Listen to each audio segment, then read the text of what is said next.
Oggi inizia questa avventura verso la costruzione delle comunità del cibo, un'iniziativa che è stata lanciata in occasione della giornata della biodiversità, Biodiversiton, questa maratona della biodiversità agraria di interesse agricolo e alimentare della Regione Veneto, e tre soggetti hanno presentato la manifestazione di interesse per poter dare avvio entro marzo alle prime 3 comunità del cibo della Regione Veneto. È un'iniziativa finanziata con i fondi ministeriali della legge 194 appunto, che tratta della biodiversità, e oggi c'è il primo incontro, diciamo, ufficiale tra Veneto Agricoltura, che è incaricata dalla Regione Veneto di realizzare questo progetto, e i 3 appunto vincitori delle manifestazioni di interesse, insieme alla Regione Veneto ovviamente. Questa è un'attività di accompagnamento che Regione Veneto e Veneto Agricoltura fanno nei confronti dei soggetti interessati a costruire le comunità del cibo. Oggi è iniziata l'attività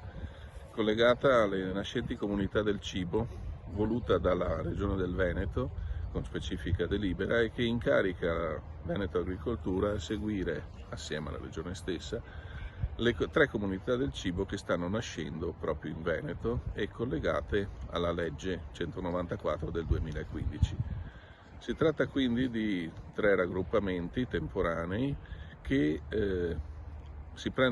sono presi l'obbligo di costituire appunto queste comunità del cibo specificatamente create per dare, diciamo così, una voce a quelle che sono le risorse genetiche tipiche del Veneto, agroalimentari tipiche del Veneto. Ricordo infatti che la legge 194 del 2015 è la legge nazionale che prevede appunto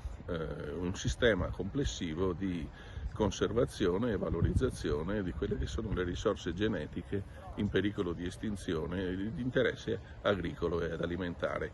per tutta l'Italia, e che qui nel Veneto vengono seguite attualmente con un altro progetto, che è il progetto Bionet, e attraverso il progetto Bionet si stanno costituendo tutte queste risorse genetiche, o meglio si stanno riscoprendo queste risorse genetiche. Le comunità del cibo avranno il compito di divulgarne la loro conoscenza anche attraverso precisi percorsi che sono fra parentesi previsti dalla legge. La provincia di Belluno presenta diverse eccellenze dal punto di vista del cibo e dei prodotti agroalimentari. Molto spesso queste eccellenze sono legate a varietà o razze locali, e quindi la valorizzazione della biodiversità può essere utilizzata anche come promozione di queste tipicità. Per questo motivo sarà realizzata nei prossimi mesi una comunità del cibo e della biodiversità sul territorio delle Prealpi e delle Dolomiti bellunesi. La comunità del cibo mira a coinvolgere un partenariato ampio, al momento sono 61 i partner coinvolti, e in questo partenariato entrerà anche l'Università di Padova col Dipartimento DAFNAE che io rappresento.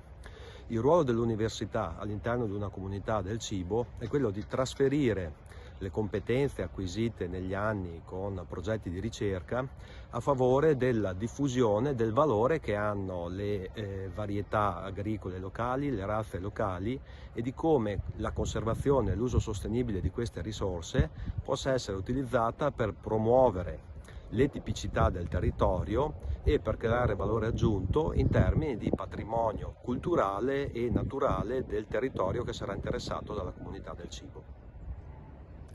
Il progetto Comunità del Cibo Prealpi e Dolomiti Bellunesi, di cui noi come Centro Consorti siamo soggetto capofila, trae spunto da un paio di misure 16, misure dedicate alla cooperazione del PSR Veneto, che hanno avuto quale obiettivo proprio la valorizzazione della biodiversità ovina allevata. Il partenariato ha visto nella possibilità di realizzare una comunità del cibo la naturale prosecuzione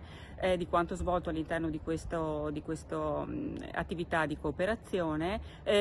con la possibilità appunto di aggregare tutta una serie di altri prodotti locali molto interessanti e costituire così un paniere valorizzando le filiere locali. L'Associazione Veneta dei Produttori Biologici si è fatta promotrice di una comunità del cibo che raccoglie diversi soggetti che vanno dagli agricoltori ai panificatori, ai trasformatori e ai gas in tutto il Veneto, che ha come fulcro i cereali antichi, i cereali di vecchia costituzione. L'iniziativa parte dalle esperienze che l'associazione ha fatto in questi anni all'interno di una filiera appunto che si chiama Crescent, che da tanti anni lavora all'interno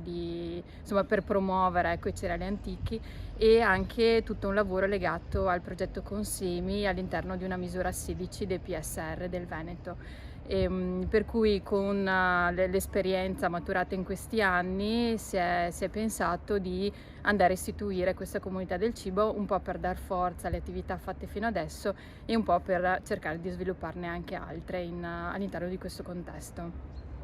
Nel progetto Comunità del Cibo, la comunità Le Terre dei Carraresi ha lo scopo di valorizzare le risorse genetiche, sia vegetali che animali, presenti nel territorio, rafforzando da una parte il mantenimento delle risorse stesse e dall'altro favorendo la produzione della materia prima nel territorio. Il tutto con lo studio e la messa in pratica di